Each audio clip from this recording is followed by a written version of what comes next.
Idea இருப்பாரு. ஆனா இவர மாதிரி பிரில்லியண்டா வந்து ஸ்கிரிப்ட் சூஸ் பண்றதுக்கு ஆளே கிடையாதுன்னு நினைக்கிறேன். கமர்ஷியலாவும் சரி, ரொம்ப டிஃப்ரெண்டான ஸ்கிரிப்ட் சூஸ் பண்றதுக்கும் அவர்னா ரொம்ப பிடிக்கும். Very hard working and dedicated. 10 years of experience அவருக்கு படங்கள்ல நடிக்க ஆரம்பிச்சு 11th yearல ஸ்டெப் இன் பண்றாரு. இது அவருடைய 15வது ஃபிலிம். ஒவ்வொரு படத்திலையும் ஒவ்வொரு விதமான தனித்துவத்தை காட்டிட்டு இருப்பாரு. ஒவ்வொரு படங்களையும் வந்து பாத்தீங்கன்னா ஒரு படம் பதிவு செஞ்சுட்டாரு. சதுரங்க வேட்டை அப்படின்ற படத்துல வந்து ஃபென்டாஸ்டிக்கா டைரக்ட் பண்ணியிருப்பாரு. அந்த வெற்றி படத்தை தொடர்ந்து அடுத்ததா அவர் அடுத்த ஹிட் கொடுக்கறதுக்கு ரெடி ஆயிட்டாரு. ஆக்சுவலா டைரக்டர் வினோத் அவர்கள் தீரன் அதிகாரம் 1 படத்தோட very young and talented Ghibran அவர்கள் இந்த படத்தோட மியூசிக் டைரக்டர். அடுத்ததா heroine very gorgeous and I welcome on stage art director senior most person in the set அப்படினு சொல்ல சொன்னாங்க. கதிர் சார் தெரியவே இல்ல, very young looking. அனைவருக்கும் வணக்கம். தீரன் அதிகாரம் 1 இந்த படம் ஃபர்ஸ்ட் நிறைய இடங்களில் சொல்லியிருக்கோம். இந்த கதை திரும்ப எங்களை சுற்றி வந்த ஒரு கதை. அது மட்டும் இல்லை, இந்த கதையை முழுசாக கேட்குறப்பவே வந்து எங்கள் ஊர்லேயும் அம்மா ஊர்லேயுமே அது இந்த படத்தில் நடந்த சம்பவங்கள் சார்ந்த விஷயங்கள் நடந்துருந்துச்சு. ஸோ ஒவ்வொருத்தருக்கும் அவங்களுடைய ஃபேமிலிலேயோ இல்லை ஃப்ரெண்ட்ஸ் சர்க்கிள்லேயோ கண்டிப்பாக கேள்விப்பட்ட ஒரு சம்பவங்கள் அதன் அடிப்படையில் நடந்த ஒரு சம்பவங்களை பேஸ் பண்ண ஒரு கற்பனை கதை அப்படின்னு சொல்லலாம். அந்த வகையில் படம் ரொம்ப நல்லா வந்திருக்கு. Thanks to the whole team. ஒரு காஷ்மீரா எங்களுக்கு ஒரு பிக் சேலஞ்சான ஒரு படமாக இருந்துச்சு. அதுக்கப்புறம் பண்ணுறப்போ இது இன்னொரு சேலஞ்சாகவே மறுபடியும் வந்தது. பட் இந்த டீமாக எல்லாரும் எங்களுக்கு ஒரு பெரிய சப்போர்ட் கொடுத்தாங்க. கார்த்தியானாவுக்கு வந்து போலீஸ் அப்படின்னாலும் அதில் ஒரு சேலஞ்சு, அடுத்து சிறுத்தையிலேருந்து எப்படி வேறு மாதிரி ஒரு விஷயம் பண்ணுறது ஆகட்டும், எல்லாரும் ஆகட்டும், மற்ற டீம் ஒரு சத்யா எங்களோட மாயா ஒர்க் பண்ணியிருந்தாரு. ஸோ எங்களுடைய நீட் எல்லாத்தையும் புரிஞ்சுக்கிட்டு இந்த படத்துடைய சைஸ் புரிஞ்சுக்கிட்டு ரொம்ப இது பண்ணி கோஆப்ரேட் பண்ணி கொடுத்தாரு. கதை சார் எங்களுக்கு சிங்கம்ல ஆரம்பித்து அதோட இவ்வளோ படங்களில் வந்து இருக்கும். அந்த வகையில் எங்களுக்கு எந்த ஒரு சின்ன டவுட் இருந்தாலும் முதலையே தெரிஞ்சுட்டு அவராக கூப்பிட்டுருவாரு. இப்படி ஒரு விஷயம் இருக்குது, நீங்கள் இப்படி பண்ணுங்கன்னு சொல்லிட்டு. சீனியர் மோஸ்ட் பர்சன் வெறும் பேரளவில் இல்லை, அவர் நிஜமாவே அப்படி எங்களுக்கு வந்து ஃபுல்லாக கோஆர்டினேட் பண்ணி கொடுத்தாரு. அந்த வகையில் thanks to Kathir sir and Ghibran bhai. அவருக்கு ஃபர்ஸ்ட் படம் அவரோட ஒர்க் பண்ணுறதுல, பட் வெரி சின்சியர். ஒவ்வொரு டைம் சாங் நமக்கு எவ்வளோ விஷயங்கள் கேட்டாலும் நம்ம ரொம்ப ரொம்ப அரைக்குறை நாலேஜோடு நம்ம ஏதாவது கருத்து சொன்னாலும் பொறுமையாக கேட்டுட்டு இல்லை பண்ணிடுவோம் அப்படின்னு சொல்லிட்டு பொறுமையாக பண்ணி கொடுத்தாங்க. And especially thanks to Rakul.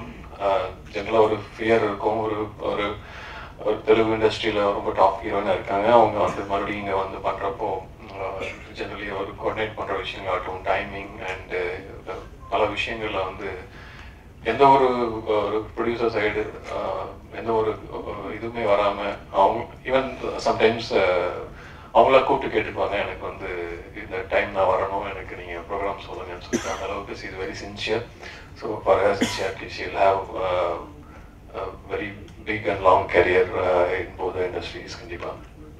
அது மட்டும் இல்லை, எடிட்டர் சிவா அவருக்கு எங்களுக்கு இது அவரோட ஒர்க் பண்ணுற ஃபர்ஸ்ட் படம் கிடையாது. நாங்கள் ஆல்மோஸ்ட் 2 டஜன் படம் பக்கத்தில் ஒர்க் பண்ணியிருக்கோம் அவரோட. பட் அவர் பெரிய படமாக இருக்குது, முதல் படமாக வந்திருக்கு. அந்த நல்லாவும் வந்திருக்கு. Thanks to Siva. அவர் எங்களோட புரிஞ்சுக்கிட்டு எங்களோட ஒர்க் பண்ணி இந்த படத்தை நல்ல விதமாக கொடுத்துருக்காரு. And thanks to the whole team. போசங்கிட்டார் நாங்கள் ஷூட்டிங் போக முடியலனா கூட எங்களுடைய வேலைகள் அவர் வந்து நாட் ஜஸ்ட் அன் ஆக்டர், ஒரு ப்ரொடக்ஷன் சைடு ஆர்டிஸ்டாக இருந்து இது பண்ணி கொடுத்துட்டாங்க. சாங்ஸ் எல்லாம் ரொம்ப நல்லா வந்திருக்கு, உங்களுக்கு பிடிச்சிருக்கு நம்புகிறோம். And everybody have given their best effort. And Poornima not just இதுவாக இல்லாமல் ஒரு ஃபேமிலியாக வந்து எல்லாத்தையும் எங்களுக்கு இதில் வந்து பெரிய படம் நிறைய ஒர்க்கு அப்படின்னாலும் எங்களுக்கு அதிக வேலைகள் இருக்கலாம். எல்லாரும் அவங்களுடைய சொந்த படமாக எடுத்துக்கிட்டு இதை வந்து பண்ணி கொடுத்துருந்தாங்க. அந்த வகையில் thanks to the whole team. எங்களுக்கு படம் பிடிச்சிருக்கு, ஆடியோ எங்களுக்கு பிடிச்சிருக்கு, அதே மாதிரி உங்களுக்கும் பிடிக்கும் நம்புகிறோம். ஸோ ஹோப் நவம்பர் 14ஆம் தேதி இந்த படத்தை பிளான் பண்ணியிருக்கோம், கொண்டு வரணும். நிறைய இன்னைக்கு சில ப்ராசஸ் எல்லாம் ரொம்ப டஃப் ப்ராசஸாக மாறிடுச்சு. அதுக்காக தான் இப்போ ஒர்க் பண்ணிக்கிட்டு இருக்கோம். தமிழ் தெலுங்கு 2 லாங்குவேஜ்லையும் பெரிய ரிலீஸ் பண்ண பிளான் பண்ணுறோம். ஹோப் அந்த படம் நவம்பர் 17 நிச்சயமாக வந்து உங்களுக்கு எல்லாருக்கும் பிடிக்கிற மாதிரியான ஒரு படமாக இருக்கும், ஒரு பேசப்படுற படமாக இருக்கும் நம்புகிறோம். வினோத் அவருடைய முதல் படத்திலேயே ஒரு அவருக்குன்னு ஒரு ஃபாலோவிங் இருக்கக்கூடிய அளவுக்கான ஒரு பேரை வந்து முதல் படத்திலே பண்ணியிருக்காரு. இந்த படம் அந்த வகையில் அவருடைய பேரை இன்னும் பெரிதுபடுத்தும் நம்புகிறோம். So thanks to the whole team. Thanks எல்லாரும் வந்த எல்லாருக்கும் நன்றி. உமாதேவி அவர்களை அழைக்கிறேன்.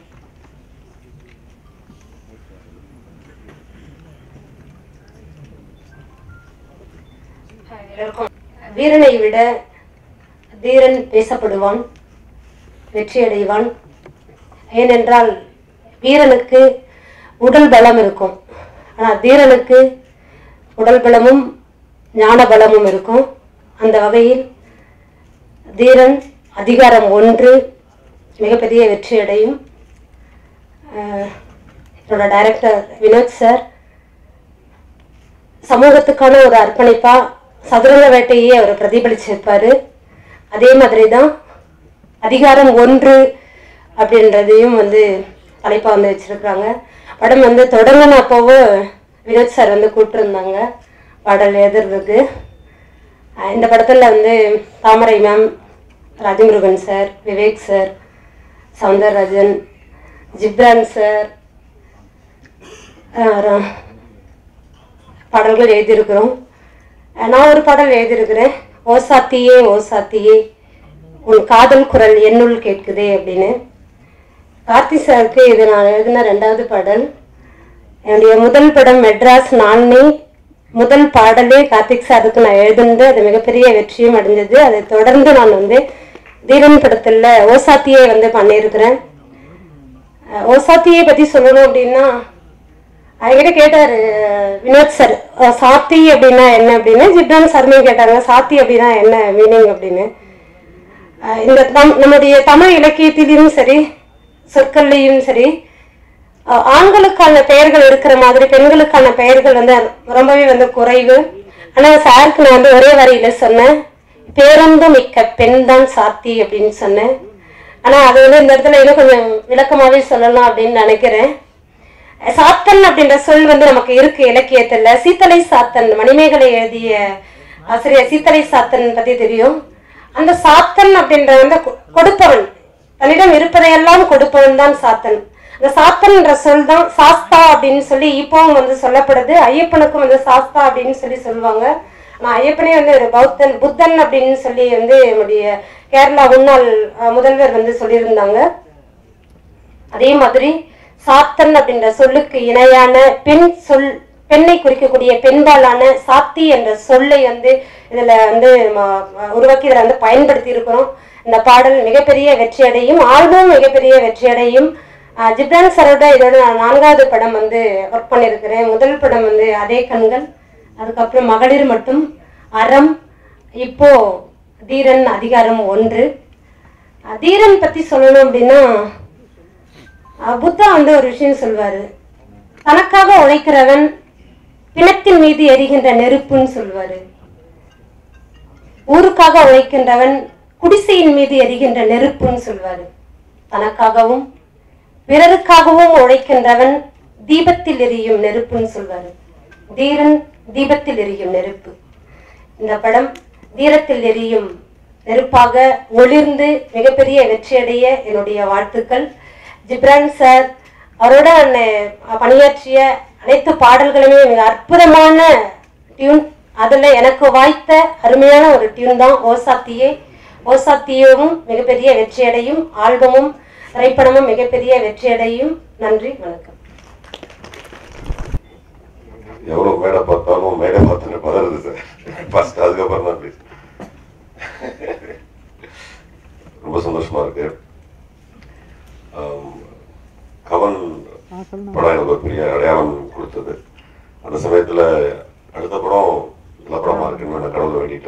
அந்த கடவுள் தான் இங்கே இருக்கவங்கலாம்.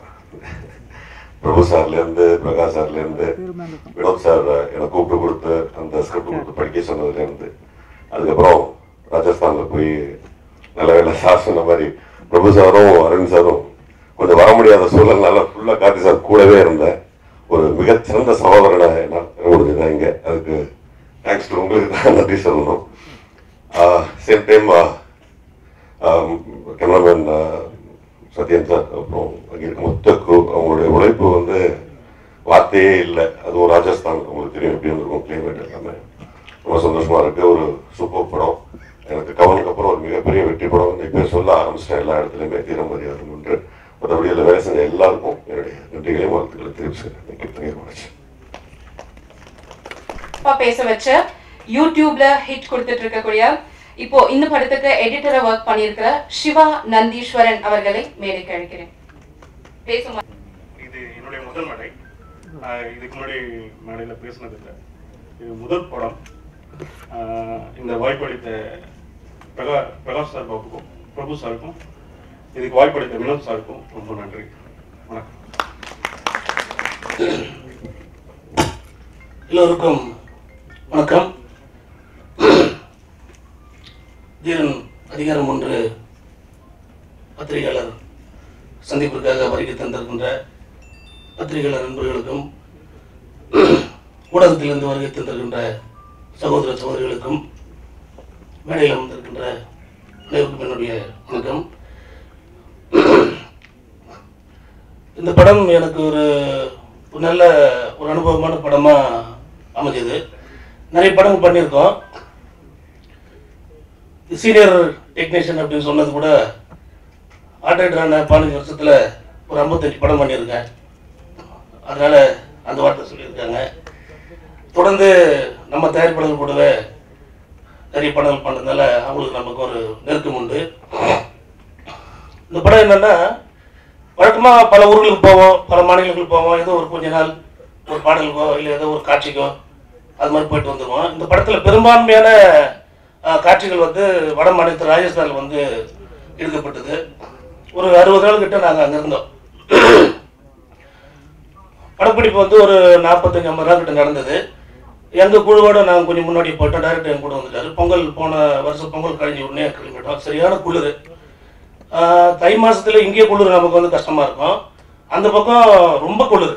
அதாவது நம்ம வந்து யோசிக்க முடியாத அளவுக்கு குளிர். அது அங்கே போயிட்டு ஒரு கிராமத்தை செட்டு பண்ண சொல்லியிருந்தாங்க.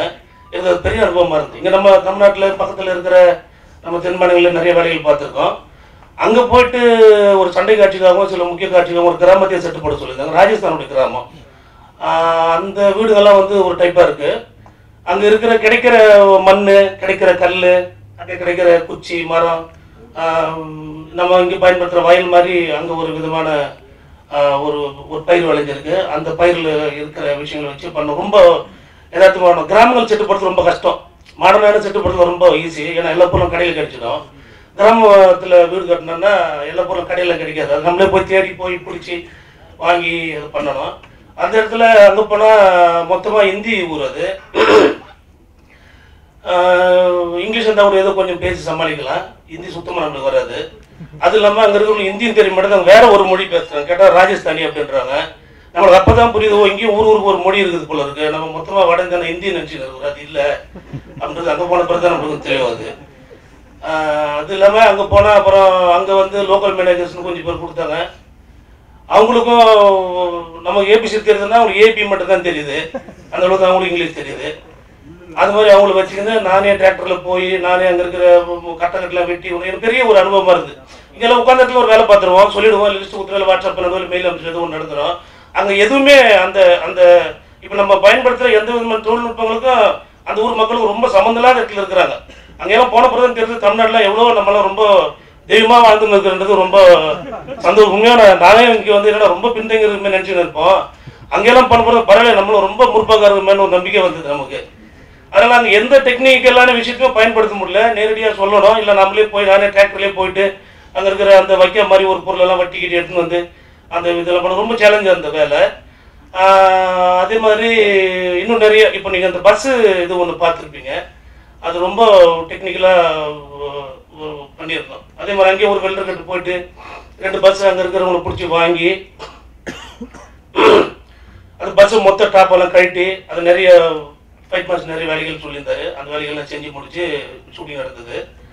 நான் ஒரு நாள் காலையில் கொஞ்சம் வேறு வேலை இருந்து சாயங்காலம் போகலான்னு பார்த்தா பஸ் மேலே இப்போ நீங்கள் பார்த்த மாதிரி மேலே தொங்கி எதுவும் போயிட்டுருக்காங்க நேரம்.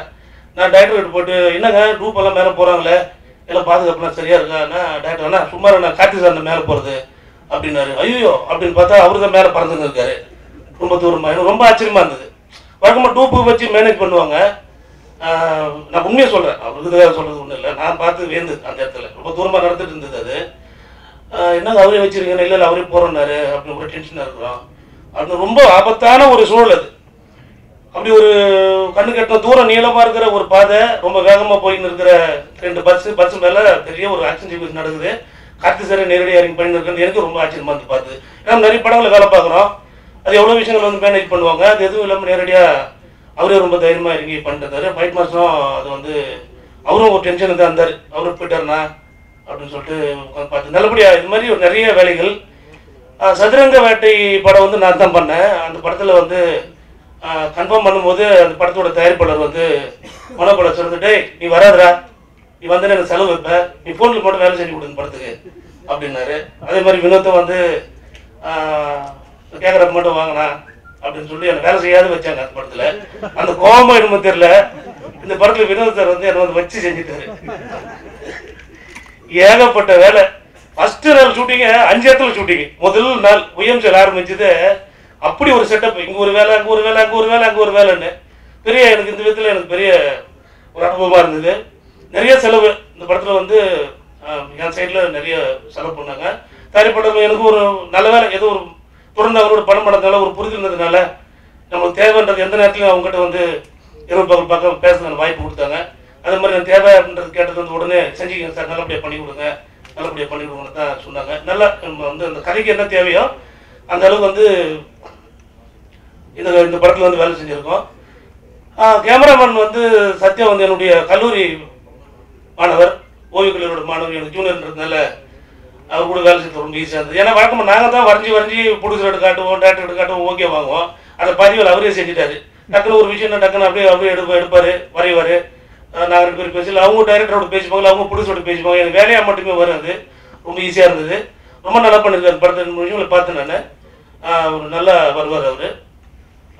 நல்ல ஒரு விஷயமா அமைஞ்சிருக்கு இந்த படம். ரெண்டாவது இந்த படம் வந்து ஒரு வழக்கமாக ரெகுலர் கமர்ஷியல் ஃபார்முலா அப்படின்றது ஒரு ஆட்டம் பாட்டம் கூத்து டப்பாங்கூத்து இப்படிலாம் இல்லாமல் கண்டிப்பாக இந்த படம் பார்த்த பிறகு நான் கதை சொல்லும் போதே ஒரு விஷயத்தை வந்து ரொம்ப உணர்ந்தேன் நான்.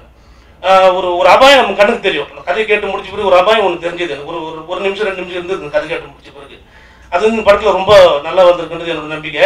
ஏன்னா எதுவுமே வந்து ரொம்ப புனையப்படாத ஒரு கதாபாத்திரமா, புனையப்படாத ஒரு இடமா, ஒரு செட்டு போட்டு எல்லாமே செட்டுன்றது தெரிய வச்சு ஒரு மேஜிக்காக ஒன்று இல்லை ஒரு மக்களை வந்து ஒரு எப்படி சொல்கிறது, அது வந்து ஒரு மயக்கிறதுக்காக ஒரு வேலை நடக்கும்ல சினிமாவில், அது எதுவுமே இல்லாமல் ஒரு பல விதமான உண்மை சம்பவங்கள் எடுத்து ஒரு காவல்துறை வந்து இன்னைக்கு வந்து எவ்வளோ கஷ்டப்படுது, உண்மை சம்பவங்களை கண்டுபிடிச்சு அவங்க வந்து எவ்வளோ வந்து தன்னுடைய உடல் பொருளாக எண்ணத்தையும் வந்து ஒப்படைக்கிறாங்கன்றது ரொம்ப நிஜமாக ரொம்ப யதார்த்தமாக இந்த படத்தை வந்து வடிவமைச்சிருக்காரு டைரக்டர் அவர்.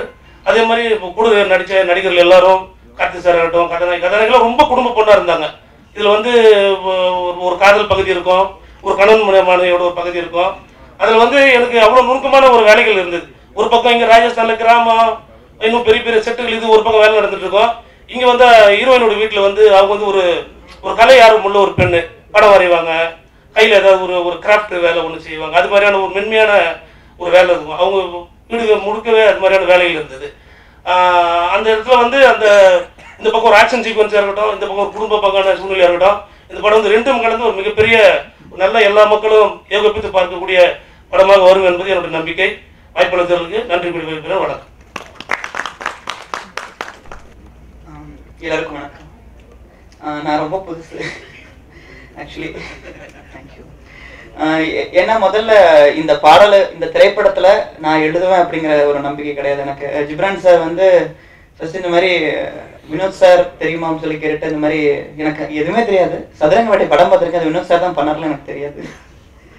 ரொம்ப நல்ல படம் அப்படியாண்ணா சரி பேசுகிறேன் அப்படின்னு சொல்லிட்டு பேசும்போது இந்த பாடல் வந்து இந்த திரைப்படத்தினுடைய அந்த களத்துல வந்து எப்படி அமைய போகுது அப்படிங்கிற ஒரு ஐடியாவே ஃபர்ஸ்ட் எனக்கு சரியா கிடைக்கல.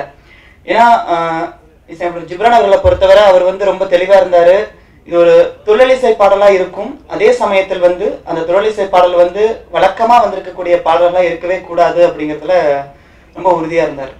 ஸோ அதனால கொஞ்சம் ஒர்க் பண்ணிட்டு வினோத் சார் கிட்டையும் சரி ஜிப்ரான் சார் சொல்லி ஒரு ஒரு முதல் பணியை நாங்கள் முடிச்சு வச்சிருந்தோம் அந்த பாட்டுக்கு. அதற்கப்புறம் இந்த பாடலோட இடம்பெறக்கூடிய சூழல் வந்து கொஞ்சம் வந்து மாறுதலாக இருந்ததுனால திரும்ப ஒரு டைம் வந்து இந்த பாடலை ரிவைஸ் பண்ணி எழுதியிருக்கேன். இந்த பாடலோட பல்லவி வந்து கலர் கலர் கண்ணுடா அப்படின்னு சொல்லி வரும். இப்போ ஆடியோவில் பார்த்த ஹிந்தி வேஷனோட தமிழ் பாடல் அது வந்து ஜூக் பாக்ஸில் வரும். மற்றபடி எல்லாருக்குமே நான் ரொம்ப சொல்றது, ஜிப்ரான் சார் எப்பயுமே வந்து ஊக்குவிக்கக்கூடிய ஒரு இசையமைப்பாளர். அவரோட எனக்கு இது 3வது திரைப்படம். சென்னை டு சிங்கப்பூர்ல வாடி வாடி அப்படிங்கிற பாடல், அதுக்கப்புறம் மாயல்ல மெல்ல மெல்ல சொல்லவா, இது எனக்கு 3வது பாடல். வினோத் சார் ரொம்ப சப்போர்ட்டிவா எனக்கு அந்த இன்புட் கொடுக்கறதா இருக்கட்டும். ஏன்னா அந்த பாடல் வந்து காட்சி அமைப்பை பார்த்துட்டு நான் வந்து சார் நம்ம உமாதேவி சொன்னது போல அவங்க புது வார்த்தைன்னு இந்த பாடலில் வந்து முழுக்க முழுக்க நான் வந்து வடக்குல இருந்த மதுரையை வந்து பேஸ் பண்ணிட்டு தல்லாக்குளம், சிலுக்குவாறு, அப்புறம் எகன மொகன, எலசும் பழசும், அழகர் மலை, சித்திரத்தேரு, மாவடு, இந்த மாதிரின்னு சொல்லி வார்த்தை வந்து ரொம்ப வழக்கத்திலேயே இருக்கிற மாதிரி எழுதியிருக்கேன். இந்த திரைப்படத்துல என்னோட நான் எப்பொழுதும் ரசித்து கேட்கக்கூடிய பாடல்களை எழுதி கொண்டிருக்கிற தாமரை அவர்கள், விவேக் அவர்கள், உமாதேவி அவர்கள், இயக்குனர் ராஜமுருகன் சார், உதயகுமார் சார் எல்லாருமே எழுதியிருக்காங்க. கார்த்தி சார், நாங்கள் எப்பயுமே ரொம்ப பெரிய ஃபேன். நான் நினைச்சு கூட பார்க்கல நான் கார்த்தி சாரோட படத்துல ஒரு பாடல் வந்து இடம்பெறும்னு சொல்லி நினைச்சு கூட பார்க்கல. ரொம்ப நன்றி இந்த வாய்ப்பிற்கு. மற்றபடி ஜிப்ரான் சார், வினோத் சார், திரைப்பட குழு அனைவருக்கும் நன்றி. இந்த திரைப்படம் கண்டிப்பா ஒரு மிகப்பெரிய வெற்றியையும் வரவேற்பையும் பெறும் நம்புறேன். நன்றி, வணக்கம். ஒரு தமிழ் படத்துல ஹிந்தி பாட் யூஸ் பண்ணும் அப்படின்னு ஒரு இன்னோவேட்டிவ் ஐடியா, ஒரு ரிஸ்கான ஸ்டெப் எடுத்திருக்காங்க நம்ம director, music director. And they were so firm and so innovative.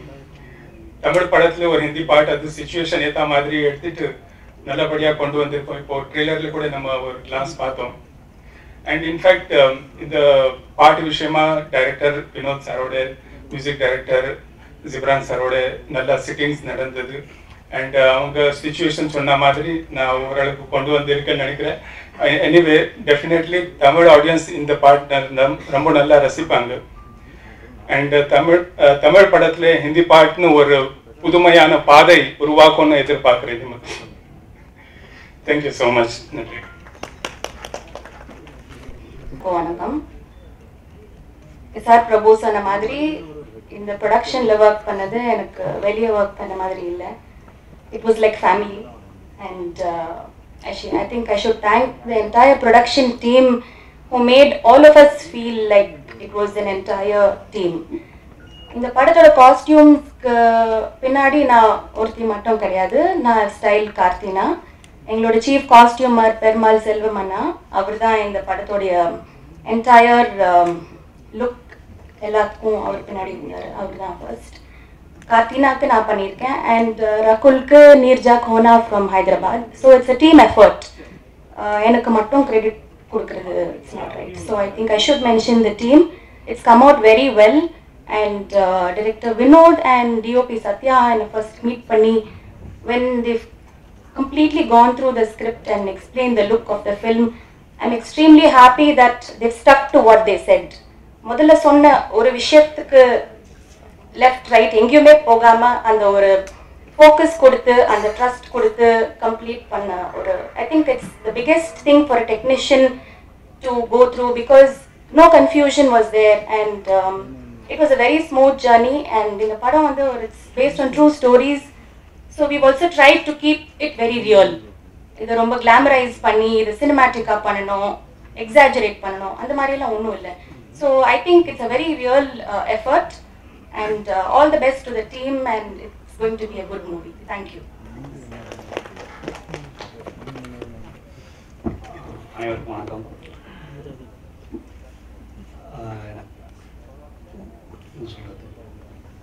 Previous படம் ஒவ்வொரு படமும் படத்துக்கு அடுத்த ஸ்டெப் கொண்டு போகணும்னு நினச்சி தான் ஒர்க் பண்ணுறோம். எனக்கு மாயா வாய்ப்பு கொடுத்து மாயாவுக்கு அப்புறம் எல்லாமே நைட் படமாக வந்துட்டு இருக்கும்போது, நைட் ஸ்கிரிப்டாக வந்துட்டு இருக்கும்போது வினோத்துக்கிட்ட இருந்து ஒரு அட்வென்ச்சர் ட்ராவல் ஸ்கிரிப்ட் அப்படின்னு சூப்பராக எக்ஸைட் ஆகி ஒத்துக்கிட்ட படம் இது. அதுக்காக ரொம்ப நாளாக ஒரு 6 மாதம் முன்னாடியே ஒரு 2-3 வாட்டி நார்த் இந்தியா போய் தேடி லொக்கேஷன்ஸ் தான், லொக்கேஷன் பேஸ்ட் சப்ஜெக்ட்டுங்கிறதுனால நல்ல வைட் லேண்ட்ஸ்கேப்ஸாக தேடி பண்ண படம் ரொம்ப நல்லா வந்திருக்கு. வாய்ப்பு கொடுத்த ப்ரொடியூசர் கார்த்தி சார், வினோத் எல்லாருக்கும் நன்றி சொல்லிக்கிறேன். தேங்க்யூ. எல்லாருக்கும் வணக்கம். அவர் சொன்னார் அவருக்கு நைட் படமாக வந்துட்டு அது மாதிரி எனக்கு அவார்ட் ஃபில்மாக வரும் சார். ஃபஸ்ட்டு மீட் பண்ணோடனே சார் வந்து நம்ம முடிச்சுட்டு ஃபஸ்ட்டு கான்ஸ்க்கு அனுப்புகிறோமா ஐயோ அப்படின்னு. ஆனால் டோட்டலாக என்னை நம்பி என்ன ஒரு கமர்ஷியல் பேக்கேஜ். ஏன்னா எனக்கு ஃபர்ஸ்ட் ஒரு ரொம்ப சந்தோஷமான விஷயம் இந்த படத்தை பொறுத்த வரைக்கும் என்னென்னா, ஒரு ரொம்ப நாள் கழிச்சு ஒரு 6 சாங் ஒரு படத்தில் இருக்கும். அதில் 4 லவ் சாங் இருந்துச்சு அண்ட் ஒரு சோகோ சாங். ஏன்னா இந்த மாதிரி ஒரு பேக்கேஜே நம்ம பார்த்து ரொம்ப வருஷம் ஆச்சு. சங்கர் சார் மாற்றி விட்டாரு அது. பட் அந்த மாதிரி ஒரு ஃபுல் கமர்ஷியல் பேக்டு ஆல்பமாக இருக்குது. எனக்கு ரொம்ப சந்தோஷம். அண்ட் நான் 2 பேரோட ரொம்ப பெரிய fan. One is Karthi sir. Sir ஏன்னா எப்போவுமே அவங்க ஃபிலிம்ஸில் சாங்ஸ் கண்டிப்பாக ஒரு மெலடி சாங் இருக்கும், வீட்டில் எப்போவுமே சேனல்ஸில் ஓடிட்டே இருக்கும். ஸோ அந்த ஒரு நம்பிக்கை இருக்கும், ஓகே நம்ம ஏதாவது பாட்டு வந்து போட்டால் சேனலில் வந்துடும் அப்படின்னு. பட் அந்த மாதிரி இதில் கண்டிப்பாக ஒரு 3-4 சாங் இருக்குது. அண்ட் ஸோ எங்கள் வீட்டில் இருக்கவங்க நிஜமாகவே ரொம்ப சந்தோஷப்பட்டாங்க. அவர் பாட்டில் டிவியில் போடுவாங்க, ஒழுங்காக போடுங்க அப்படின்னு வார்ன் பண்ணாங்க. ஸோ அந்த மாதிரி நல்லா வந்திருக்கு, ரொம்ப சந்தோஷமாக இருக்குது. And next one is Vinoth. அவரோட சதுரங்க வேட்டை பார்த்துட்டு ரொம்ப ஐயோ இந்த மாதிரி படம்லாம் நமக்கு கிடைக்க மாட்டேங்குது அப்படின்னு ஒரு ஃபீல் இருந்துச்சு. பட் அதுக்கு கண்டிப்பாக ஒரு நெக்ஸ்ட் ஸ்டெப் இந்த ஃபில்ம். ஏன்னா சின்ன வயசில் நம்ம வளரும்போது ஒவ்வொரு படம் சில நேரம் சில ஒரு பாதிப்பை உண்டாக்கும். ஃபார் எக்ஸாம்பிள் ஒரு ரியல் இன்சிடென்ட், இப்படி நடந்திருக்குமா அப்படின்னு இருக்கும். புலன் விசாரணை, அதுக்கப்புறம் ஊமை விழிகள், கேப்டன் பிரபாகரன், இந்த மாதிரி சில ஃபிலிம்ஸ் ஒரு சின்ன ஒரு தாக்கத்தை இப்படி தான் அந்த இன்சிடென்ட்ஸ் இருந்திருக்குமான்னு அதை வந்து ஃபில்ம் மிக்ஸ் பண்ணி ஒரு சினிமேட்டிக் எக்ஸ்பீரியன்ஸாக கொடுப்பாங்க. This is one of it. கண்டிப்பாக எனக்கு இந்த ஜென்ரேஷனுக்கான இந்த படம் அப்படி இருக்கும்னு ரொம்ப ஒரு ஸ்ட்ராங் நம்பிக்கை இருக்குது. தேங்க்ஸ் அ லாட் வினோத் அவருக்கு. எனக்கு என்ன இப்போது மோர் லைக் ஒரு ஃப்ரெண்டு கிடைச்ச மாதிரி இருக்காரு.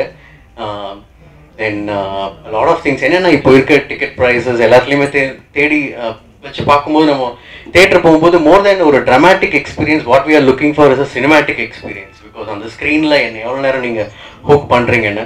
But this film from the start to end ரொம்ப ஜஸ்டிஃபை பண்ணோம் அந்த மணிக்கும் அந்த எக்ஸ்பீரியன்ஸுக்கும். But we need your support. ஏன்னா this is a massive project. எங்கள் எல்லாருக்குமே ரொம்ப ஹார்ட் ஒர்க் பண்ணி it's come out really nice. But அது கண்டிப்பாக உங்கள் சப்போர்ட் எங்களுக்கு வேணும். எப்பவும் கிடைச்சிருக்கு, கொடுப்பீங்க. தேங்க்யூ. தேங்க்யூ. எல்லாருக்கும் வணக்கம். I will talk in English today. I won't talk in Tamil. Firstly, there are a few films that from the time you start shooting, from the first day of shoot, there's some kind of positivity and a lot of passion that goes into that film, and I could feel that every single day of shoot of Dhiran Adhikar Mondru. And so I'd like to start with that this film has been made with a lot of passion, and I'm very sure that all of you are going to like it. And my first thank you has to go to Vinod sir for believing in me and giving me a character which is so different from what I am. My character is of a very domestic Tamil ponnu, and that he believed that I'll be able to carry it off. So thank you so much sir, and I really enjoyed shooting for this film. This was one that even if we're shooting till 9 o'clock, I didn't care because I enjoyed every single day and every single scene that we did. The way he has shot the film with a lot of realistic moments. And anyways, it's based on true events, but the entire attempt of making the film look realistic, even in the scenes between me and Karthi, has I think come out really well. Also, I'd like to thank Karthi for being such an amazing co-star. I think half my Tamil dialogues he would remember all the time. Whenever we were in a scene, I'd be like, oh, what was my dialogue? And then he would know. So he really helped me with everything. Amazing co-star. And thank you for the food also that I got to eat and felt like Chennai was home. Thank you, Prabhu, for giving me this film and amazing experience. And on the whole, I'd like to thank the entire team for great work, from the production to the direction department to the light and Jibrin. I love all the songs. I love all the songs. Sevathapulla and what is that other song? This Picture. No. This Picture is from which song? That's my favorite song. So I had a great experience, and I really hope that you all like the film. We all loved shooting for it, and I'm sorry if I'm missing anyone, but this has been a great journey, and I hope to do many more films here. Thank you. எல்லாரும் சொன்ன மாதிரி இது பயங்கர ராவான படம்லாம் கிடையாது, செம்ம commercial படம். அதை பர்டிகுலராக சொல்லிக்க ஆசைப்படுறேன். கம்ப்ளீட்டாக இந்த படம் வந்து ஒரு 3 விஷயத்த மைண்டில் வச்சு தான் எழுதியிருக்கேன் அந்த ஸ்கிரிப்டை. ஃபஸ்ட்டு என்டர்டெயின்மெண்ட், அப்புறம் என்கேஜிங்காக இருக்கணும், பார்க்குறவங்களுக்கு ஒரு சின்ன எஜுகேஷன் கிடைக்கணும். அவங்க ஒரு செய்தியை பார்க்குறாங்க, அதுக்கு பின்னாடி இருக்கிற விஷயங்களை பற்றி ஒரு சின்ன எஜுகேஷன் கிடைக்கணும். இந்த 3 விஷயத்தை தான் என்டர்டெயின்மெண்ட், எஜுகேஷன் அண்ட் என்கேஜிங், இந்த 3 விஷயத்தை வச்சு தான் இந்த ஸ்கிரிப்ட் எழுதியிருக்கோம். என்னென்னா, இந்த போலீஸ் படமாக ஆரம்பிக்கிறதுக்கு வந்து எனக்கு ஃபஸ்ட்டில் அந்த கதையில் ஒரு சின்ன தயக்கம் இருந்தது. ஃபஸ்ட்டு 2005 இந்த நியூஸ் வச்சு எழுதும்போது ஒரு ஃபிக்ஷனாக ஒரு ரோட் மூவியாக எழுதியிருந்தோம் அந்த ஸ்கிரிப்டை. அதுக்கப்புறமா இது இன்னும் கொஞ்சம் தெரிஞ்சுக்கலாமே அப்படின்ட்டு ஒரு சில போலீஸ் ஆஃபீஸர்ஸை மீட் பண்ண ஆரம்பித்த பிறகு அந்த கதை வந்து கம்ப்ளீட்டாக நான் யோசிச்சதுலேருந்து கம்ப்ளீட்டாக டிஃப்ரெண்ட்டாக இருந்தது. ஸோ டோட்டல் கதையே மாறிச்சு. ஸோ அதை வந்து கொஞ்சம் கொஞ்சமாக அது போலீஸ் படமாக மாற ஆரம்பிச்சுது. ஸோ எனக்கு ஒரு சின்ன பயம் வந்தது, போலீஸ் படமாக இதை பண்ணலாமான்னு. ஏன்னா போலீஸ் பற்றி ஜனங்க மைண்டில் இருக்கிற பிம்பம் வந்து கம்ப்ளீட்டாக நெகட்டிவாக தான் இருக்குது. ஸோ நம்ம வாட்ஸ்அப் வீடியோஸில் பார்க்குறோம், லஞ்சம் வாங்குகிற போலீஸு, பால் பாக்கெட் எடுக்கிற போலீஸு, வண்டி திருட சொல்கிற போலீஸு, ஸ்டூடெண்ட்ஸ் அடிக்கிற போலீஸுன்னு சொல்லி பயங்கர நெகட்டிவான இமேஜ் தான் போலீஸ் பற்றி ஜனங்க மைண்டில் இருக்குது. ஸோ அந்த பயம் எனக்கு இருந்தது, போலீஸ் படமாக பண்ணலாமா வேணாமா அப்படின்னு. ஸோ கொஞ்சம் கொஞ்சமாக ஒவ்வொரு ஆஃபீஸராக சந்திக்க ஆரம்பிச்சு இந்த கதைக்காக ஒரு 20-30 போலீஸ் ஆஃபீஸர்ஸை வந்து மீட் பண்ண வேண்டியிருந்தது. ஸோ கொஞ்சம் கொஞ்சமாக போக ஆரம்பிச்ச பிறகு போலீஸ் பற்றி நம்ம மைண்டில் இருந்த தாட் வந்து மாற ஆரம்பிச்சிது.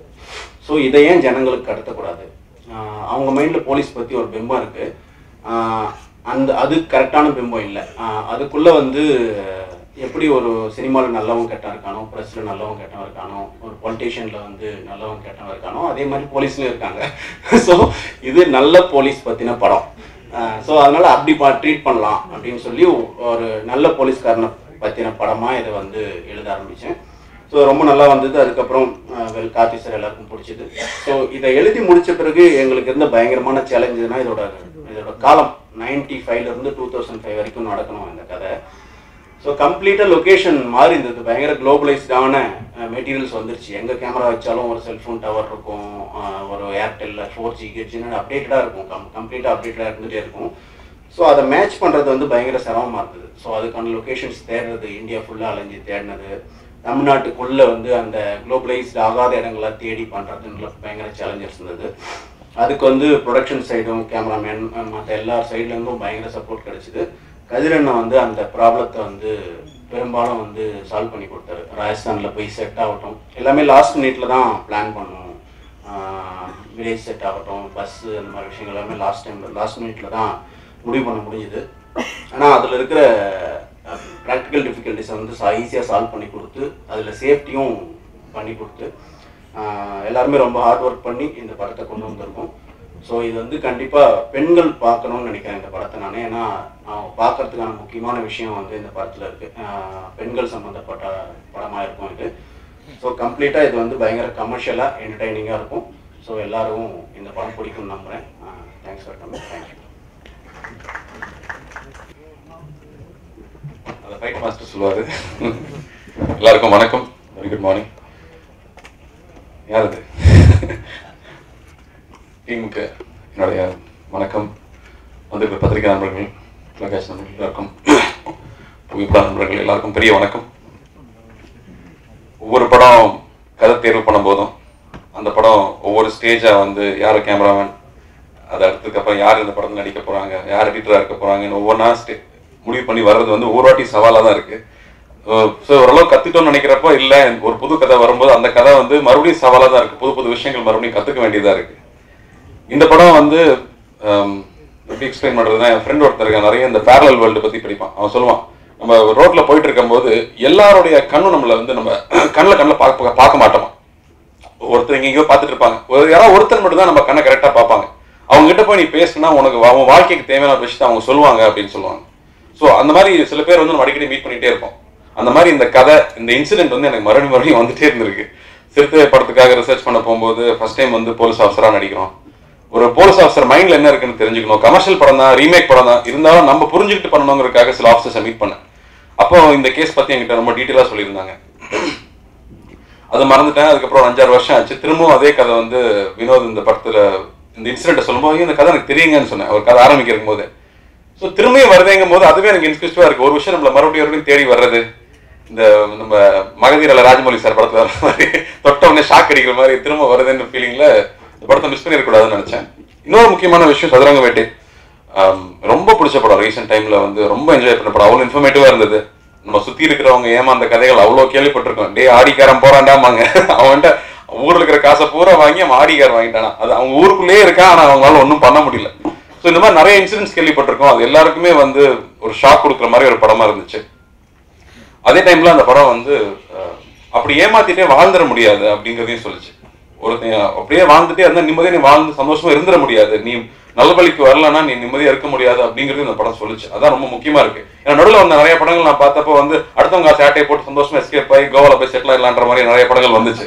அப்படிலாம் வாழ்ந்துட முடியாது, நீ இங்கே தான் இந்த உலகத்துலாம் இருந்தானோ அப்படின்னு ஞாபகப்படுத்துற மாதிரி ஒரு படம். அவ்வளோ இன்ஃபர்மேட்டிவான ஒரு படமா இருந்துச்சு. ஸோ அவர் கூட ஒர்க் பண்ணணும்னு ரொம்ப ஆசையா இருந்துச்சு. 2 விஷயங்கள் ரொம்ப ஃபோர்ஸ் பண்ணி படத்தை ஒத்துக்க வச்சது. படத்துக்குள்ள வந்ததுக்கு அப்புறமா வந்து வினோத் வந்து இன்னைக்கு தான் ஃபர்ஸ்ட் டைம் வந்து எல்லாரையும் பார்த்து பேசுறதை நான் பார்க்குறேன். இல்லாட்டி ஃபோனை பார்த்துட்டு தான் பேசுவாரு. ரொம்ப வித்தியாசமா இருந்துச்சு எனக்கு ஆடியன்ஸை பார்த்து பேசுறது. அவரை சொல்லணும்னா வந்து இந்த காலேஜில் எக்ஸாம் முடிச்சுட்டு சில பசங்க வருவாங்க, என்ன மச்சான் எப்படா எழுதியிருக்க அப்படின்னு கேட்டா, சூப்பரா 90 வந்துரும் பாருங்க, பார்த்தா ஃபெயில் ஆயிரும். அது என் ஃப்ரெண்ட் ஒருத்தர் இருக்கான். ஆனால் இவர் வந்து 2 மார்க்ஸ் வந்து 10 அட்டன் பண்ணியிருக்கேன், லாங் ஆன்சர் 4 அட்டன் பண்ணியிருக்கேன், பாஸ் ஆயிடுவேன் அப்படின்னு தெளிவா கணக்கு போட்டு சொல்ற ஒரு பையன் இருப்பான் இல்லையா காலேஜ்ல, அந்த மாதிரி வினோத். ஸோ வந்து ஒரு படம் எடுத்துட்டு வந்தோம்னா இந்த படத்தை எடுக்க போறோம் அப்படின்னா, சார் இதெல்லாம் நம்ம நினைச்சத விட பெட்டரா வந்திருக்கு, இதெல்லாம் சரியா வரல, இதெல்லாம் கரெக்ட் பண்ணணும் அப்படின்னு டிஸ்டன்டாவே இருந்து படத்தை பார்க்கறது ரொம்ப முக்கியமா இருக்கு. ஆப்ஜெக்ட் ஒரு டைரக்டருக்கு இல்லாட்டி பர்சனல் ஆயிட்டு ஐயோ நம்ம எடுத்த ஷாட் அழகா இருக்கு, இந்த படத்துல வரணுமே அப்படின்னு திணிச்சோம்னா அந்த கதையில செட் ஆகாம போயிடும். ஸோ ஒரு ப்ராடக்டை தள்ளி இருந்து பார்க்கக்கூடிய அந்த பேலன்ஸ் அவர்கிட்ட இருக்கு, அந்த நிதானம் அவர்கிட்ட இருக்கு அப்படிங்கிறது எனக்கு ரொம்ப ஆச்சரியமா இருக்கு. 2வது படத்துல அது இருக்கிறது பெரிய விஷயம். அதே மாதிரி எந்த விஷயமா இருந்தாலும் படிச்சு வச்சிருப்பாரு. நாங்கெல்லாம் ஷூட்டிங் ஸ்பாட் அதாவது அவசரமா தேவைப்படனா கூகுள்லாம் சர்ச் பண்றது இல்லை, அவர்கிட்ட கேட்டுறது. அவர் தெளிவா சொல்லுவாரு, சார் இது வந்து இந்த வருஷத்துக்கு முன்னாடி இப்படி இருந்தாங்க அப்படின்னு எல்லா விஷயங்களை பத்தியும் தெளிவா படிச்சு வச்சிருப்பாரு. ஒரு விஷயத்த திரையில சொல்லும் போது அது வந்து கரெக்டா இருக்கணும், கமர்ஷியலா போயிடறோம் ஆனாலும் ஒரு இன்ஃபர்மேஷன் கரெக்டா இருக்கணுங்கிறதுக்காக ரொம்ப மெனக்கிடுவார். ஒரு ஒரு ஒரு கிரியேட்டருக்கு அது ரொம்ப இம்பார்ட்டண்டா இருக்கு, சொல்ற விஷயம் கரெக்டா சொல்லணும் அப்படிங்கிற அந்த ஒரு ரெஸ்பான்சிபிலிட்டி அவர்கிட்ட நான் பார்த்தேன். அதே மாதிரி வித்தியாசமான இசை கேட்கிற ஆளு, அதனாலே வித்தியாசமான இசை இந்த படத்தை வாங்கியிருக்காருன்னு சொல்லுவேன். ஸோ அவர் கூட ஒர்க் பண்ணது எனக்கு ரொம்ப இன்ட்ரெஸ்டிங்காக இருந்துச்சு. நிறைய பேர் கேட்டாங்க இந்த படத்துக்கு என்ன மெனக்கிட்டுறீங்க, என்ன மெனக்கிட்ட விடலை, சண்டை போட வச்சிருக்காங்க படம் ஃபுல்லா. பட் இந்த சீனுக்கு இவ்வளவுதான் தேவை சார், இதுக்கு மேல இடம் இல்லை சார், இவ்வளவுதான் சார் இந்த சீனுக்கான டைம்னு சொல்லி எல்லாத்தையும் டைம் லிமிட் பண்ணி தான் நாங்கள் ஷூட் பண்ணோம். ஸோ அது எனக்கு ஒரு புது அனுபவமா இருந்துச்சு வினோத்தோட ஒர்க் பண்றது.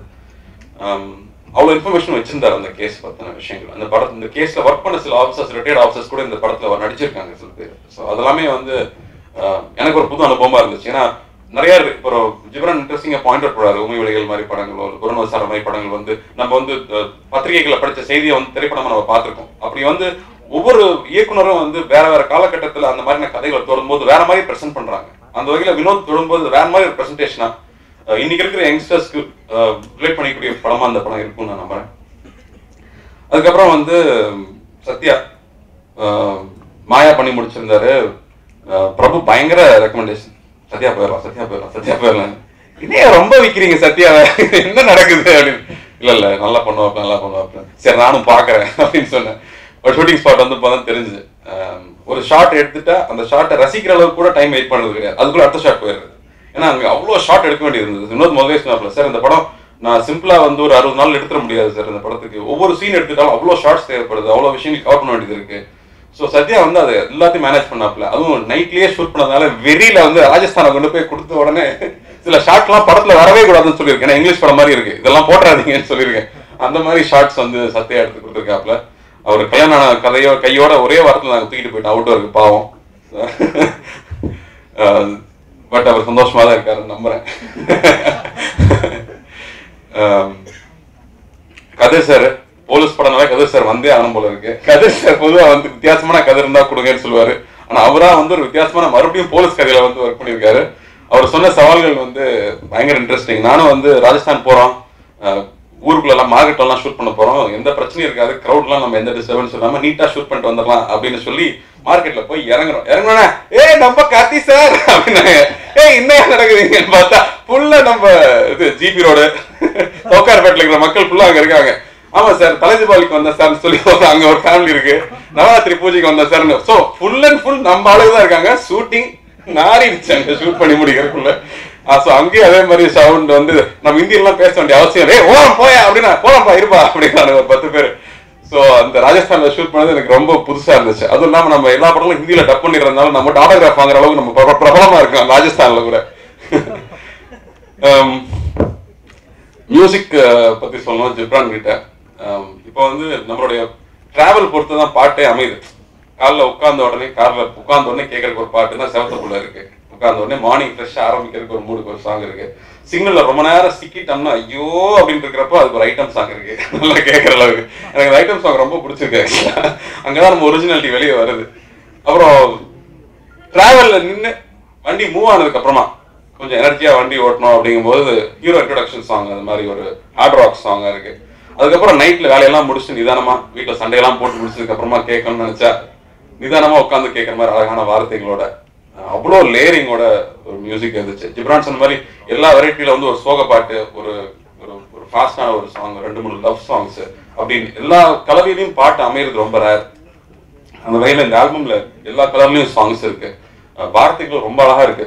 எல்லாருக்குமே பெரிய நன்றி தெரிவிச்சுக்கிறேன். உமாதேவி வந்து நானி எழுதி கொடுத்தாங்க, அது மாதிரி இந்த படத்துல அந்த பாட்டு எழுதியிருக்காங்க. அந்த ஒரு ரிலேஷன்ஷிப்ல இருக்கிற விஷயங்களை வந்து அவ்வளோ அழகா வார்த்தைகள் இருந்துச்சு. நேற்று நைட்டு எல்லா பாட்டும் நான் கேட்டேன், ரொம்ப பிடிச்சிருந்துச்சு.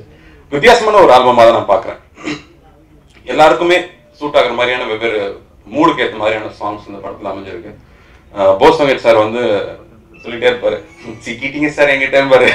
ஆனால் அது உண்மை இல்லை, அவ்வளோ விஷயங்கள் நாங்கள் பேசியிருக்கோம்.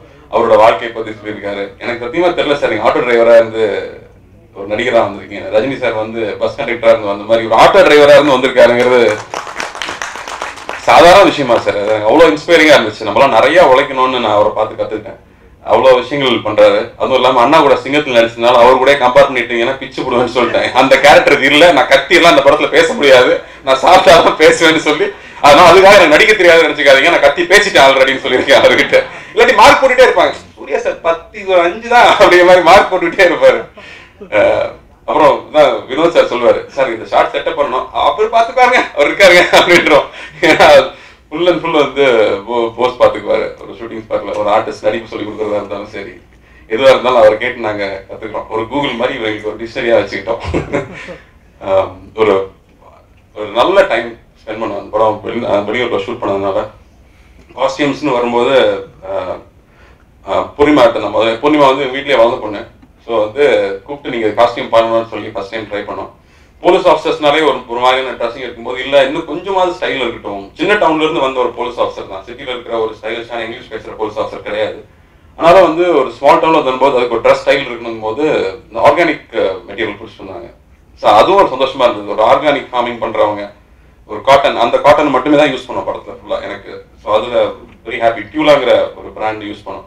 அது ஒரு சந்தோஷமா இருந்துச்சு. சரி நம்ம அதை என்கரேஜ் பண்ற மாதிரி அந்த மெட்டீரியல் ஃபுல்லாகவே அந்த படம் யூஸ் பண்ணிருந்தோம். இன்னும் இங்க ஒரு மக்கள் கொஞ்சம் பேர் உட்காந்துருக்காங்க, அவங்கெல்லாம் அவங்களுக்கு தெரியாது, இருந்தாலும் நான் சொல்லிக்கிறேன். அவங்க வந்தாங்கன்னா நான் பயப்படுவேன், நான் வந்து அவங்க பயப்படுவாங்க. ஏன்னா அவங்க 10 பேர் இருந்தாங்கன்னா ஐயோ ஓட விடுவாங்களே அப்படின்னு. ட்ரெய்லர்ல பார்த்துருக்கீங்களே எவ்வளோ ஓடி இருக்கேன், கொஞ்சம் ஓடி தான் மேரத்தான்ல ஜெயிச்சிருக்கலாம், அந்த மாதிரி அவ்வளோ ஓடி இருக்கோம் அந்த டீம் ஃபுல்லா. பயங்கரமான ஹார்ட் ஒர்க். எல்லாருமே வந்து போலீஸ் ட்ரைனிங் போய் பக்காவா ரெடியான மக்கள். இல்லாட்டி அந்த அந்த குளிர்லையோ அந்த வெதர்லையோ ஒர்க் பண்ணியிருக்கவே முடியாது. ஸோ அவங்களாம் இருக்காங்க, அவங்க அங்கீகரிக்கணுங்கிறதுக்காக நான் அவங்களையும் மென்ஷன் பண்ணிக்கிறேன். இந்த படம் வந்து நிறைய வேற வேற டெரைன் வெவ்வேறு ஆர்டிஸ்ட் டைரக்ஷன் டிபார்ட்மெண்ட்ல வந்து பெரிய சவாலாக இருக்கும் அதை ஆர்கனைஸ் பண்றது. ஏன்னா ஒரு கதாபாத்திரத்துக்கு ஒரு அவ்வளோ இன்ட்ரெஸ்டிங்கான ஃபேஸஸ் இருக்கும் இந்த படத்துல. நடிகர்கள் தேர்வு வந்து அவ்வளோ இன்ட்ரெஸ்டிங்காக இருக்கும் இந்த படத்துல.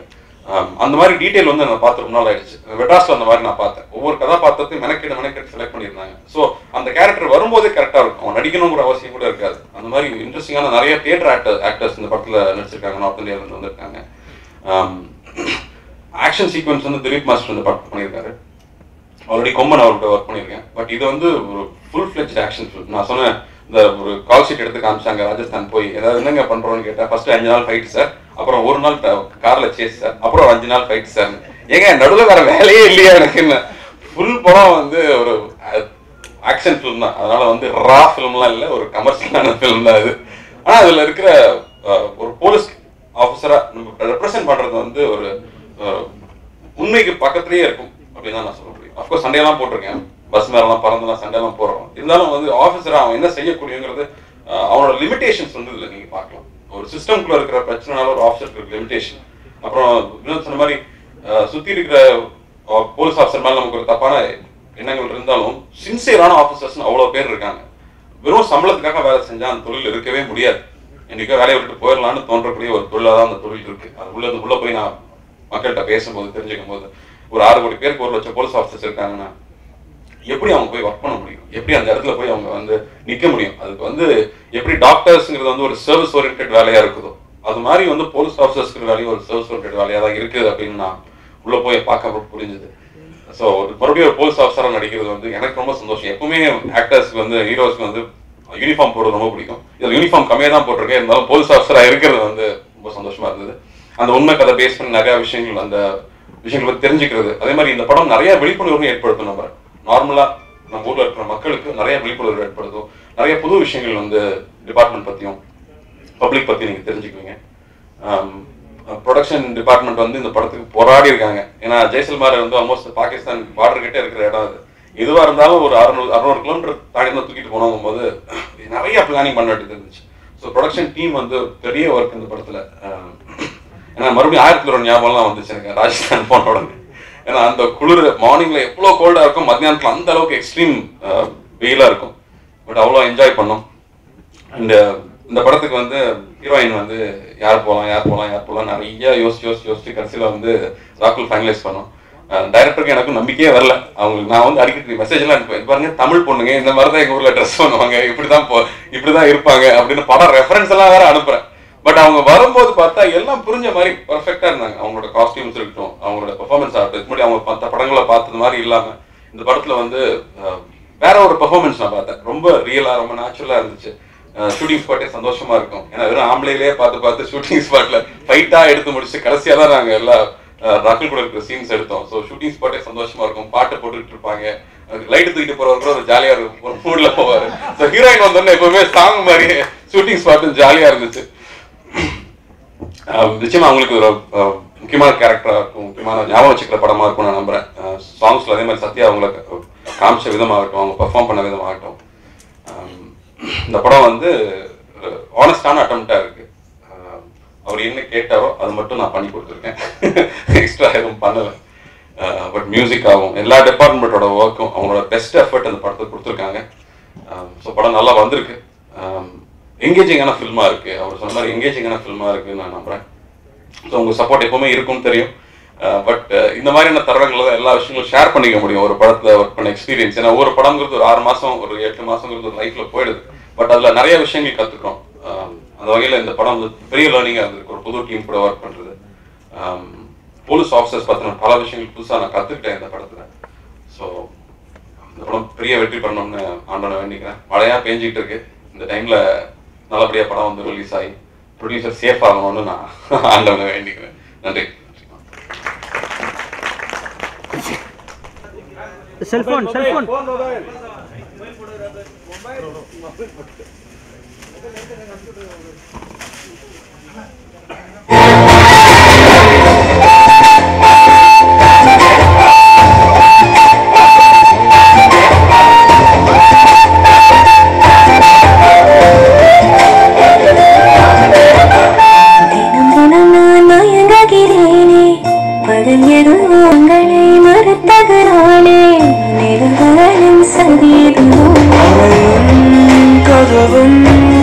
உடைந்த கிடந்தால் இரவும் பகலும் இணையும் இருளாய் வாழும்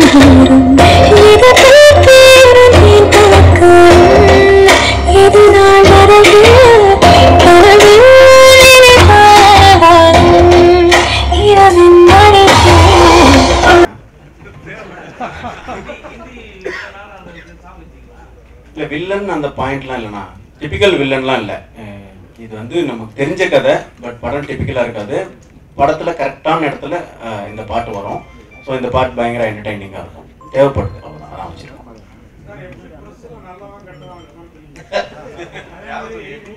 இல்லை பொதுவாக இல்லை 2 எக்ஸாம்பிள் சொன்னால் நல்லதில்லை. அடுத்த கேள்வி. நல்லவன் கேட்டால் நல்லா கேட்குவோம். அவர் ஆர்ட் டைரக்டர் பேசும்போது சொன்னார், ராஜஸ்தான் வந்து ரொம்ப பின்தங்கி இருக்கு, நம்மளாம் தெய்வம் மாதிரி சென்னையில் இருக்கணும். ஆமாம் ஆமாம். நீங்கள் சொன்னீங்க இந்த கொள்ளக்காரங்க இதெல்லாம் ராஜஸ்தான் மாதிரி காமிக்காங்க. ஏன் ராஜஸ்தான் வந்து இதை காமிக்கிங்க? ஏன்னா சொல்லிட்டேன், ராஜஸ்தான் ஆள்றது வசுந்தரா ராஜா தலைமையிலான பிஜேபி அரசு. பர்டிகுலரா ஏன் சொல்றீங்க? எச் ராஜா அக்காலாம் பேசணுமா உங்களுக்கு?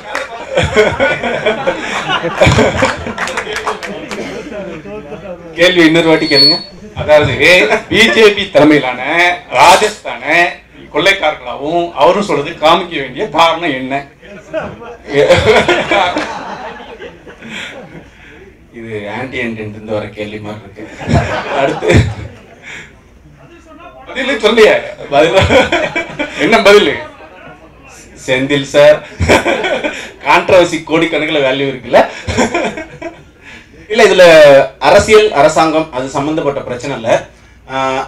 ஒரு செய்தி படித்தோன்னே நமக்கு நிறைய கேள்வி வருது இல்லை, இந்த செய்தி இது ஏன் நடக்குது அப்படின்ற கேள்வி வருது இல்லை, அது வரணும்.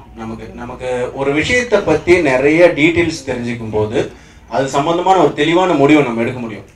ஸோ இந்த சம்பவம் சம்மந்தமாக முழு டீட்டெயில் நான் கொடுத்துருக்கேன். சில கேள்விகளும் ரைஸ் பண்ணியிருக்கேன், இதுக்கு யார் காரணம்னு சொல்லி. ஸோ அதில் அரசியலோ அரசாங்கங்களோ எந்த விதத்தில் சம்மந்தப்படல. இது ஒரு காலத்துல அவுட்டர்ல வந்து கொள்ளையடிச்சிட்டு போனாங்க நார்த் இந்தியன் மக்கள், அந்த சம்பந்தப்பட்ட கதையா? இல்லைண்ணா, அது ஒரு சம்பவம் இல்லைண்ணா, நிறைய சம்பவங்கள்.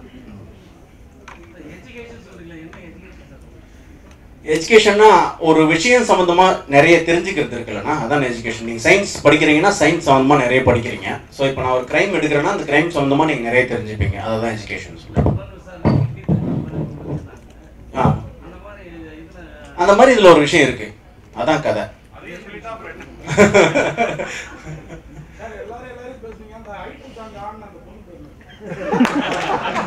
Scarlet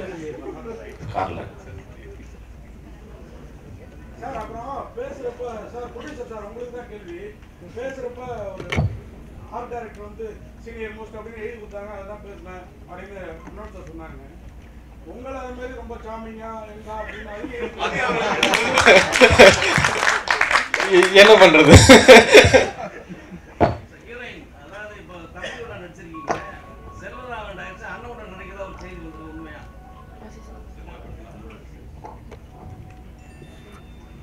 Let's talk about Dheeran Adhikaram right now. The producer is sitting right here. Let him answer this. அது பத்தின நியூஸ் சீக்கிரம் கொடுப்பேன்னு சொல்லியிருக்கோம், அதனால அப்புறம் சொல்லிட்டேன்.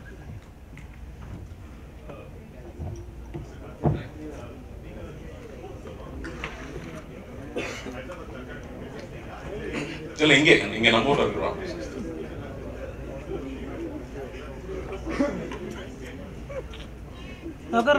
இல்ல நான் வந்து இப்போ டிஎஸ்பி ட்ரைனிங் பத்தி நான் கேட்டேன். அதாவது எப்ப வந்து ஒரு நார்மலா சிட்டிசனா இருக்கிற ஒருத்தன் வந்து ஒரு போலீஸ் ஆஃபீஸரா மாறுறான், அவனோட சிந்தனை எப்படி மாறுது, ஒரு விஷயத்த ஒரு போலீஸ் ஆஃபீஸரா ஆனதுக்கு அப்புறமா எப்படி பார்க்கறான் அப்படிங்கிறது ரொம்ப முக்கியமா இருக்கு. ஏன்னா நம்ம சொசைட்டியில் இருக்கிறவங்க தான் ட்ரைனிங் மூலமா ஆஃபீஸரா மாற்றப்படுறாங்க. ஸோ ஒரு டிஎஸ்பி ட்ரைனிங் பார்த்தீங்கன்னா அவங்கள தூங்க விடாம அந்த ஒரு 6 மாசம் 1 வருஷம் ட்ரைனிங் பிசிக்கல் ட்ரைனிங்ல தான் வந்து ஃபிட்னஸே கொண்டு வராங்க. ப்ராப்பரா பிசிக்கல் ஃபிட்னஸ் இல்லாதவங்கள கூட வந்து ஒரு கிரௌட்ல போனா இறங்கி நம்மளால ஹேண்டில் பண்ண முடியுங்கிற தைரியத்தை கொடுக்குறது பிசிக்கல் ஃபிட்னஸ். அதுக்கப்புறம் அங்க இருக்கிற கிளாஸஸ், அதுக்கப்புறமா ஃபீல்ட் ட்ரைனிங் இருக்கு. அந்த ஃபீல்ட் ட்ரைனிங்ல பாத்தீங்கன்னா ஒரு நாளைக்கு ஒரு 2 hours கூட தூங்க மாட்டாங்க. அந்த விஜிலன்ஸ் அப்படிங்கிறது எவ்வளவு முக்கியம். அந்த விஜிலன்ஸ்னால பல கிரைம் நடக்காம இருக்கு. ஆனா அந்த விஜிலன்ஸ்க்காக அவங்க தியாகம் பண்றது சாதாரண விஷயம் கிடையாது. டே அண்ட் நைட் நீங்க பாப்பீங்க.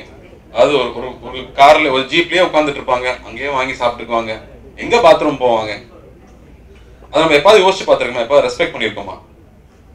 இல்லையா? 24 hours டஸ்ட்ல இருக்காங்க. நம்ம ஒரு செகண்டுக்கு வண்டியில போனா கூட கார்ல கண்ணாடி ஏத்திடுறோம், டஸ்டா இருக்கு. அவங்க வெளியில நின்றுட்டு இருக்காங்க. பட் அந்த அவ்வளோ சாக்ரிஃபைஸும் அவங்க வந்து பண்றாங்க. அதை வந்து மனப்பூர்வமா பண்றாங்க. நிறைய ஆஃபீஸர்ஸ் அவ்வளோ சின்சியரா இருக்காங்க. அதெல்லாம் நம்ம யோசிச்சது கூட கிடையாது. இப்போ அவர் சொன்னார் இல்லையா, ஒரு பத்திரிகை செய்தியை வந்து அப்போ இவ்வளோ பேர் கொண்டுட்டாங்களா, ஓகேப்பா அடுத்த செய்திக்கு போயிடும் நம்ம. பட் அதுக்குள்ள நடந்த விஷயத்தை நம்ம யோசிக்கிறதே கிடையாது. ஸோ அப்படி நிறைய விஷயங்கள் நீங்க இந்த படத்துல நீங்க பார்க்கும்போது you will come to know about so many things. ஒரு வெளிமாநிலத்தில் இருக்கிறவங்க நம்ம ஆட்களை எப்படி பார்க்கறான் அப்படிங்கிறது கூட இந்த படத்துல இருக்கு. இதுல ஒரு ஆஃபீஸர் ஒரு எஸ்பியை போய் பார்க்க போகும்போது அவங்க வந்து நான் போய் உட்கார கூட இல்லை, உள்ள போய் உட்கார கூட இல்லை. அவங்க பயங்கரமா திட்ட ஆரம்பிச்சாங்க. என்ன நினைச்சிட்டு இருக்கீங்க, போலீஸ் பத்தி படங்கள்ல ரொம்ப மோசமா காட்டுறீங்க, ஒரு அசிஸ்டன்ட் கமிஷனரை வந்து இன்ஸ்பெக்டர் திட்டிட்டு ரோடு வரைக்கும் கொண்டு போயிடுறாரு,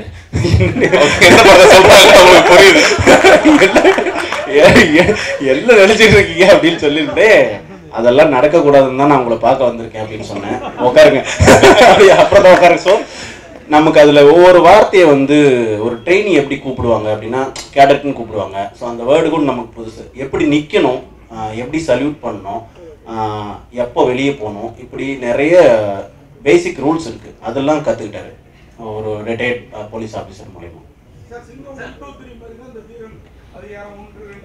நீங்க பெரிய ஹிட் கொடுத்தீங்கன்னா பண்ணிடுவோம் sir.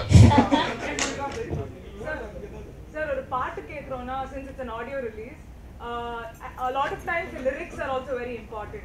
Uma Devi, I'm a big fan of Uma Devi. I know romba nalla pesneenga. So this question is for Karthi and Gibran.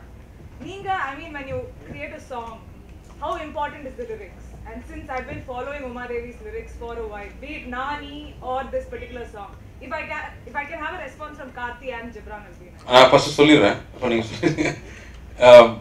முக்கியமா ஒரு சாங் கேட்கும்போது ஒரு டியூன் நல்லா இருக்குன்னா வார்த்தை இல்லாம தான் ஃபர்ஸ்ட் நம்ம டியூன் கேட்குறோம்.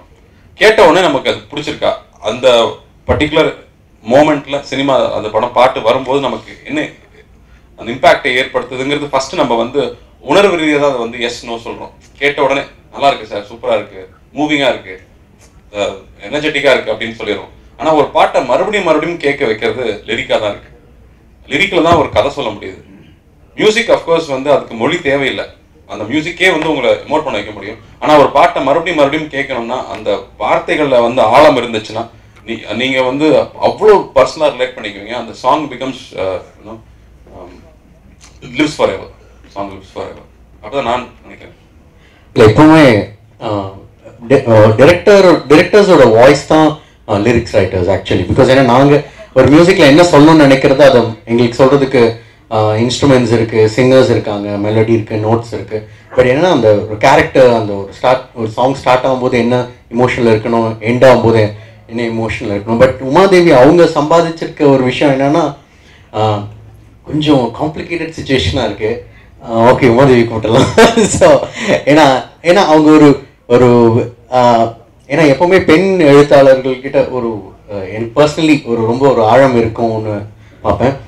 ஏன்னா அவங்க அந்த மாதிரி ரொம்ப ஒரு பெரிய விஷயத்த ரொம்ப சாதாரணமாக ஹேண்டில் பண்ணுவாங்க. அது நானிலையும் இருக்கும், கபாலிலையும் இருக்கும். அந்த மாதிரி ஒரு சுச்சுவேஷன் தான் இதுவும். அண்ட் தாமரை மேம் இதில் அவங்களும் ரொம்ப அழகாக, ஏன்னா ஒரு பாட்டு ரொம்ப சிம்பிளாக எங்களுக்கு வேணும் ஆனால் டீப்பாக வேணும் அப்படின்னு எழுதினோம். ஒரு வீட்டில் நீயும் நானும்னு இருக்கும். ஒரு வீட்டில் நீயும் நானும் தான் என்ன அவ்வளோ அழகாக எழுதியிருப்பாங்க. அப்புறம் ஒரு விஷயம் எல்லாரும் விட்டுட்டாங்க, உமாதேவி அவங்ககிட்ட நான் மன்னிப்பு கேட்டுக்கணும். நான் ஒரு பாட்டு இந்த படத்தில் எழுதியிருக்கேன், செவத்தப்புள்ள சாங். ஆக்சுவலி நான் டம்மியாக எழுதினது, அப்புறம் அப்படியே ஃபிக்ஸ் ஆயிடுச்சு. அது இனிமேல் கண்டினியூ ஆகாமல் நான் பார்த்துக்கிறேன். தேங்க்யூ. படத்தோட கதையை சொல்கிற மாதிரி இருக்கு. சொல்லுங்கண்ணா.